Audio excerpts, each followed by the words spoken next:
Hey Waffle Gang, I do hope you are well. My name is Mark and today we're checking out some more Reddit stories, and if you do love a Reddit story, why not consider hitting the like, subscribe, maybe that notification bell too. Let's crack on with today's first story. Much love, guys. Today's first story comes from a lucky amoeba 2473 and says, my 27 female boyfriend 29 male of 7 years cheated on me. I'm going to disappear from his life. Is there anything I'm missing? I 27 female just found out my boyfriend 29 male of 7 years cheated on me. My boyfriend went to his or our home state to see his family for the weekend. He's been going quite often this year, about once a month, saying it is because his grandparents are old and miss him. I thought nothing of it until this morning. I got a screenshot from a mutual friend of ours of my boyfriend's location on Snapchat. He was at his parents' house, but a girl's Bitmoji was there as well. It wasn't his sister or mum, and his parents, who weirdly also have Snapchat, weren't home either. He didn't tell me he was going to be with anyone else today. I tried to call him, but he did not pick up. I looked on Snapchat and his location was turned off. The mutual friend says my boyfriend has told everyone at home we had broken up 4 months ago. He said my boyfriend was making him stay quiet about it because he was trying to find the right time to tell me. As far as his parents know, he's moving home once our lease is up. The reason our mutual friend told me was because he walked in on my boyfriend and the girl hooking up with each other this morning. I texted an old friend who lives in my hometown, and she immediately asked why my boyfriend was on Tinder. We caught up and she sent me proof, his photos on Tinder and his bio. It hurt to see that photos I took of him were used. He had even covered my face in the photo we took together and said, "This could be you." I had no idea his family thought we were broken up and that he was looking for other people to date. We even went to Italy a month ago celebrating our 7th year anniversary. I'm so confused and I don't know what to do. I look around and everything in our apartment seems like a lie. The soon-to-be ex texted me just now and he is on his flight back. He'll be back in about 5 hours. Obviously, he can find his own way to the apartment from the airport. I'm shocked and numb. But my best friend is with me, helping me pack up all my clothes. I'm leaving, and I'm not leaving a trace of myself behind. Our dog is coming with me, and I'll be staying at my best friend's place for now. My soon-to-be ex and I already have separate bank accounts, and our joint bank account does not have much in it right now. I make more than he does, so he can keep it. I can't go to the leasing office because it's closed on Sundays, but I sent an email asking for early termination on the lease. We registered as domestic partners, so I completed the termination form and will drive it up to the LA County office tomorrow. He's on my health insurance, and I've sent the email to HR to kick him off ASAP. We have several large photo albums together, and I'm not sure what to do with those.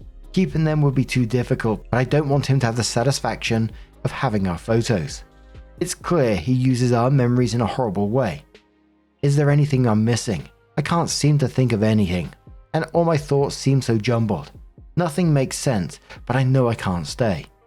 Any help to ghost a person this close to my heart would be appreciated. Oof, the cheeky bastard. You just talking about the photo albums though, I know it's difficult. I know it's already been and gone, so people won't be able to do this, but my first thought was just like, and I know it's super time consuming and it wouldn't be possible, but to replace your face in all of those photos and saying, the girlfriend that you've just lost, mirroring his Tinder profile. So it wasn't too long after this that OP obviously read a lot of the comments and said, thank you everyone for all the solid advice. I'm compiling everything I did in the first section, so if others need a way to cut contact with a person, they can reference this, as mentioned in the comments. I logged myself out of our Apple TV and Xbox. I cancelled the Wi-Fi that I paid for and returned the modem to the carrier.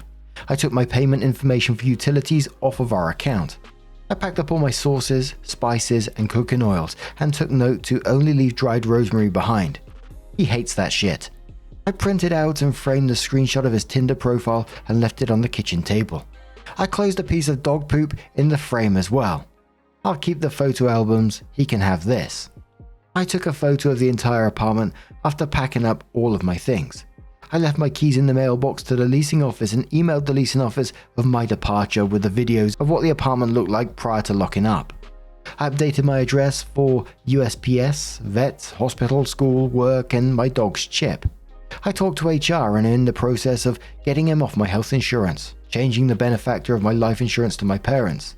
If only I could name my dog an emergency contact. I'm going to the bank to take myself off the joint bank account. Fortunately, I'm not worried about my credit as all of our finances have stayed separate, but I'm grateful to those who told me to freeze my credit.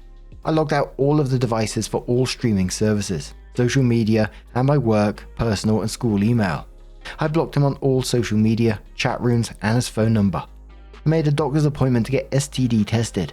I'm on my way to an appointment with a county office to terminate our domestic partnership. It's been an incredibly busy 18 hours, but I've had a lot of help from my friends, and I haven't been able to sleep either. As far as what happened since he arrived, here's what's up. I already blocked him before he landed. I received many texts and calls from his parents and sister that I did not see. Then when I noticed his sister calling, I picked up. At first the call was hostile. She accused me of being some crazy ex-girlfriend that couldn't let her brother go. Funny, since I just packed up and left. She brought up that it had been 4 months and that I needed to move on. I told her that the ex never approached me about breaking up and that 1 month ago we celebrated our 7th anniversary and started to plan our wedding. I had no indication he even wanted to break up. We reset a bit and she allowed me to tell her my side of the story. I told her he was somewhat distant this year, but he had blamed it on their grandparents being old and wanted to spend more time with them before they die. Turns out their grandparents had been dead for 2 years. Ooh. I never met them because my ex claimed they were super racist since the grandpa was a Vietnam War vet. I'm Southeast Asian. Turns out you can't be racist when you're dead. We ended the call on a positive note, with his sister saying that it was a lot to take in. She said she felt bad as the girl he was cheating on me with was one of her friends. She had introduced them to each other sometime last year when my ex was apparently unhappy with our relationship. They hit it off and he was supposed to break it off with me. I guess he never had the balls to do so. She was also confused as to why he was on Tinder as he was in a relationship with her friend. I sent her all the Tinder receipts after hanging up. Later in the night I received an email from the ex. To sum it up, yes, he asked me to come to the apartment to talk it out. No, he did not apologize for anything. He ended the email with, "I love you." As far as I know, he doesn't know where I am. I also don't believe he knows where my friend lives as she just moved and he hasn't been here yet. He also doesn't seem like that type of person. But I guess I didn't really know him after all. We keep locks ready and bats near the door. It's been so helpful just writing out everything that's happened so far. But all of your advice, supporting, and guidance in the situation has made me feel empowered to leave. At times, I just wanted to stop packing and hope that when he came home, everything would go back to normal, and the text would just be a distant memory. Your words of encouragement have really helped me follow through and leave. Nothing good would have come from staying. Thank you all again. Edit. Sorry I was unclear about the timeline. The parents and sister called me about 2 hours after he landed. I assumed it was because he got home and realized the person paying half his rent will no longer be doing so, and reached out to his family. The dog poop may have contributed to the heightened emotions. Opie added some comments below this and said I was able to do it all in less than a day. I got 3 of my friends to move stuff out of a 500 square foot apartment, so it's not like I had much to move. And not that I have everything completely finished. I'm still waiting to hear back on HR stuff and bank stuff. But do you guys really think sending out emails and changing passwords and making appointments is that hard? Because that's like 8 of the 13 things that were done online in the middle of the night. And the poop prank took maybe 10 minutes. And I slept maybe an hour on the drive home from the county office. So yeah, I had a lot of time. I don't know. And if you think it's still fake because I keep replying to people, I'm just answering these questions because I'm trying to distract myself from falling into an emotional pit of despair. I think I took like $300 of spices, oils, sauces, and just everyday cooking stuff. But now that things are starting to settle down, I can feel a lot of sadness start to creep in. Maybe it's for him, but I know it's partially for the future I'd seen for myself for so long. Now I feel like I don't know what direction forward is, and I feel a bit lost. Someone had suggested counselling and therapy, and before this adrenaline fully leaves, I'll try to schedule that because I'm sure it'll help. I suppose the good thing about not having to plan for a wedding anymore is that I have more money for Lady Gaga tickets. Honestly, shout out to my dog shitting at the perfect time to press it into the picture frame. He really was there when I needed him the most. I wonder how many people that break up always forget to take the spices, and that shit is pricey as hell, isn't it? But leaving the rosemary behind, holy moly, and also pressing some dog shit in a frame. That's some next level stuff. I remember hearing a revenge story quite a while back now, and I'm obviously not saying, I think it was on the radio, I'm not saying people should do this, but like they broke up because the woman in the story found out her partner was cheating and he was away for work, and I think he was cheating at that moment. And so what she did, because it was his apartment on the lease, and I know she could probably get in trouble for this, but what she did was got cress seeds and put them all in the carpet because he was going to be away for a few days, and watered the carpet and then turned the heating up and just left the apartment. But also that guy lying about his grandparents in this as well. Absolutely wild ass behavior. But what do you guys make of this situation? Let us know your thoughts down in the comments below, and let's move on to another story. This next story comes from A Gemma from the Advice subreddit and says, BFF pregnant with fiance's baby. Plans on leaving the baby with me because she isn't ready to be a mum. I'm in a situation that seems so surreal. Like, I don't know what to think of it. Sorry, it may be a long post. So, I have a best friend. We've been friends for 12 years and she's been more than a sister to me. We share everything and we've been together through a lot. I also have a fiance and we all share the same social circle, like a large group of friends. I've been with my fiance for 4 years now. And last year, June, we welcomed our beautiful baby boy. Though there are a lot of complications, and I also had surgery due to those issues, and stayed in the hospital for a month and was on bed rest for the next few weeks. In August, one of our friends had a wedding, and it was like an 8-hour drive away, so I couldn't attend because it's quite a hustle considering I wasn't well and the baby was still too young. But my fiance attended. So did my BFF and a large part of our group. After the wedding, BFF drove back with fiance. Stayed with me 3 days and had to go back to work, which is not in the same city, so I didn't see her for months. Everything went back to normal. I went back to work and everything seemed fine. I talked to her like usual, and that was that. Fast forward to this week. I come home from work and guess who? BFF, heavily pregnant, due any time now. The due date is the 16th. I welcome her, get her settled in, everything is fine. We have dinner, then start catching up. Like, I didn't want to pry too much, for I figured she would have wanted to give me the details of her pregnancy. She would. Maybe she wasn't comfortable yet. So I tell her we have to make plans to go out, shop, eat, normal stuff. And I ask when she'd be leaving so we can make the most of the time we have. She proceeds to tell me she isn't leaving. I was confused and asked again, like, what? She again states she isn't leaving. I ask why, and her answer, oh my god, the baby is my fiance's. I was left speechless. Then she says she thought about it and she's not ready for motherhood, so she came to deliver, stay for 4 months while she heals and rests, then she'll leave the baby here and go. At this point I feel like cameras are hidden somewhere and it's a prank, half expecting she'll say it's a joke, but no. She's as serious as a heart attack, which I was sort of having. I didn't know what to do, how to react, whether to scream or yell or kick her out, so I just left them, went to my room, locked myself in, but I couldn't sleep either. I haven't talked to fiance yet. He works as a sales rep and most of the week he's away. So what do? Currently it's Saturday, the busiest day at the office, and I can't even think straight. How do I navigate this situation? NSR says to OP, telenovela time. On the chance this is real, I would talk to fiance. If there is a chance the baby is his, he cheated and I would be out. Hopefully you have somewhere to go. Pack your things, your baby stuff and leave. Find a way to co-parent your kid and let him deal with his soap opera. Opie says unfortunately it is real. I'm in Kenya, by the way, and it's not an uncommon situation. I just never thought it would happen to me. And then replied to a similar question saying I'm in Kenya and the judicial system is pretty much non-existent and hella expensive. But the good thing is we don't have many joint assets. I'm considering this. Thanks. JT says I would call your fiance now and put him on speakerphone with your BFF. The moment he confirms that this isn't fake, tell him that you'll have all of his belongings packed and ready to go for him to move out the moment he returns. Then show your ex-BFF to the door. because it's your apartment, not hers, so she has no right to stay here. Opie says he'll be home by 2 p.m. today, and I think I'm already freaking out by what's going to happen. Then if I ask him on the phone, he's going to lie or deny or hang up and not come home. I think I'd rather surprise him, or I'm going to surprise myself. Either way, I think the conversation would be more honest in person. Effective says fiancé for 4 years, and you have a baby yet no marriage. He and BF are arseholes, and kick those two to the curb. Unless she's lying, then kick her to the curb.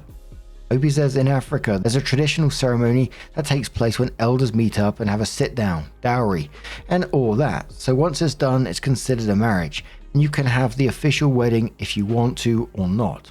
It's called customary marriage, but in this case, I say fiancé, because it's not paper yet. We were still saving for a wedding. Winter Denari says, drop the supposed BFF. Have a serious talk with your fiancé, and if he admits it, he needs to be ex-fiancé. If not, still demand a paternity test. And if he refuses, then he's an ex. If it says he is the father, he needs to be ex. If everything proves he is not the father, then tell your friend to stay the hell away from you and apologize to your fiancé. And that though you really wanted to believe him, you need to trust but verify for you and your child's sake. Your friend can put a kid up for adoption or have baby daddy take it. Opie says I'm actually not sure if he's the father, but they admitted to cheating and they're both gone. If she's playing him, I don't care.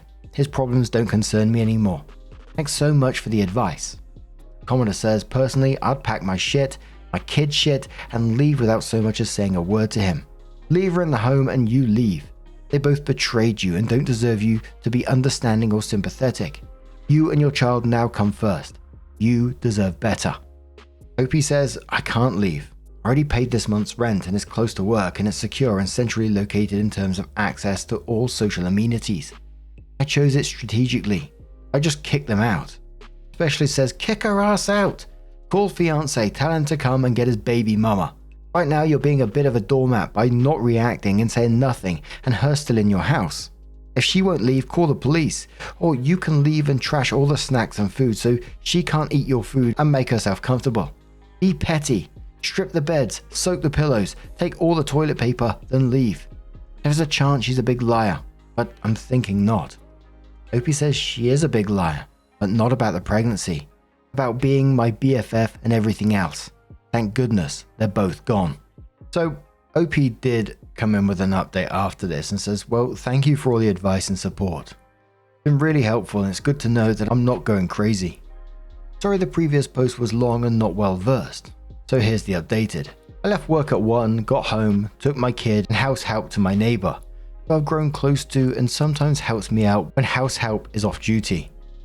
When I came back, she was sleeping, like oblivious of the fact that she just turned my life upside down. Then the piece of shit of a fiancé came home and I confronted him. So apparently I'm that dumb, cause tell me why they tell me that they have been together since before. And since she became pregnant, he goes to see her every other weekend and supports her. Pays her rent, buys her food, etc. They said I wasn't supposed to find out. But now ex-fiancé gets mad at ex-BFF for coming over to tell me and all that BS, and we had an argument and I blew up at both of them and chased them out. Threw them out and locked the door behind them. I was honestly expecting more of a fight because I was ready to mess that man up. Like all that time wasted thinking about we were building something together. I mean, it's a lot. I'm really angry and disappointed, but I think it's all going to be good because I don't need that kind of baggage right now. I have a lot to think about, and I have a lot to go through. I don't know how or what happened, but his mother just called like a few hours ago. I didn't pick up. I don't want to deal with that B right now. I know she's going to defend him and going to say to give him a chance or it's not wrong. I don't know what they're going to try and say to me, but I don't want to hear it right now. They very traditionally don't see anything wrong cheating or having another child with another woman, like it's common. I'm just really mad. Right, I haven't talked to either of them, but I'm pretty sure they went to his home, which is not very far away, like 2 hours from here. But I don't care at this moment, so I'm here in bed typing. My son just went to bed, but I'm really not taking any calls or anything to do with him right now. I just want to enjoy the peace while it lasts, because you know tomorrow I won't. I want to have a moment of peace. So much for a Mother's Day. I was hoping something celebratory, not this kind of drama. Never expect this kind of drama, but I'm good and can't waste any more energy to that man. He's not worth it. I know he's not worth it. And thank you all for the support you've all been showing. This kind of support, because it's been a lot, and it feels like I'm alone right now because I can't ask my mum to support, because I bet she will say I should just stay for the sake of a marriage and all that bullshit. So I'm not talking to her right now, and anyone who is going to try and tell me to just forgive, I'm going to tell them to shove it where the sun don't shine. That's all for now. I'm just going to enjoy my peace and my cup of tea. Yeah, thank you guys so much. Someone on the back of this says, why is cheating and having kids with affair partners common in your circle? Is it common for a man to live with multiple partners also? Can women go around having affairs and say it's common too? Opie says it's not common in my circle, but the community. Like in the past ages, men used to have as many wives as he chose to have. Like my dad's had 4 and my mum's dad had 5. So yeah, we're no hoes. If cheat, it's a toxic masculinity thing. So it was 2.5 months later after this that OP came in with what they titled their final update and said, hi guys, it's been quite a while since I posted here. So here's the update. But first off, thank you for all your support and comments. You really helped me gain clarity in the situation. So after I kicked them out, they both went to stay at his parents' place. Apparently this affair of theirs was going on for a long time, and every time he was away at work, he would go see her. He wanted to have both of us, but she decided she didn't want to be a mum and thus disrupted their plan. That Sunday, as expected, I got a lot of calls and texts from his parents trying to make me make sense of the situation, trying to make it seem normal and get me to take him back and all that BS. But I was just done with him. Nothing could ever make any of that look normal. He also came back the following Saturday wanting to talk and whatnot, saying things along the lines of, I gave you space to stop being angry and be reasonable, so I'm going to give you a chance to reconsider your options, because once I leave, I won't come back. And as you see, I have another wife, which made me super mad. I called him all the names in the book, told him of how horrible he is as a human being, and he's nothing but scum and doesn't deserve any more of my time. I told him to look around and find anything that he ever bought and take it with him. I made sure he collected everything with his name on it and kicked him out of my life for good. Tell me why later in the evening, my mum calls me and tells me his parents called them to tell them to talk to me. Turns out I was pretty presumptuous of my mum, because during the week we had talked and she's been my rock through all of this, and she even took my son for the week as I sorted through everything else. My mum told them a new one. They had wanted to get the families together to discuss how we should get back together, but both my parents shut that down fast. Told them they gave their daughter in good terms, but they failed to raise their son to be an honourable man, and how the disrespect for me in extension is disrespect for them too. After he took his stuff, leaving the furniture and other stuff he couldn't carry, he mostly took his clothes and shoes, and was petty enough to take a pair of shoes he had bought for me earlier this year. I sold them, every single one. It took a little while, but I did. I then moved and bought everything new. So now I'm living in this cozy, new, upgraded house. No stress from anyone or anything. I don't know what happened to that bitch, but quite frankly, I don't care. Her betrayal was bad enough. I can't waste time thinking of someone who never gave a good thought about me. They really deserve each other, and the trash took itself out too. Also, the meeting with families happened, but it wasn't to get us together. It was for custody and whatnot. He still gets to be in our son's life, pay for everything including future school fees and all that. And if he doesn't, his parents are to be held liable for that. So it's safe to say I am set up and comfortable where I'm at. Everything's going well, I'm happy and have peace, and it's a happy ending on an otherwise shitty experience. Thank you all for your support through this crazy situation. The deleted user did say on the back of this, do the custody right and go to court, and Opie says quite recently there was a law that was passed that both parents have equal responsibility. Like say if it's school fees, we'd split it in half, so he'd only be responsible for half. So is everything else. This actually works for me because customary councils hold as much weight as courts. The absolute cheeky bastard of him to show up and start giving about, oh, I gave you space to be reasonable, after this guy's running around with a double life. And by the sounds of it, obviously I don't know the full ins and outs of this, Opie handled this great from what I can see, that they kicked them both out, secured the child support through the customary council, and sold his stuff and upgraded her entire situation. And I was just glad to hear that she did get support from her family in the end, contrary to what she thought was going to happen. But what do you guys make of this one? Let us know your thoughts down in the comments below. Now, just a huge thank you for being here today, getting involved in the stories, your love, your support, your time. It always means the absolute world to me. So thank you so much. And hopefully I'll see you in the next one. Take care and much love.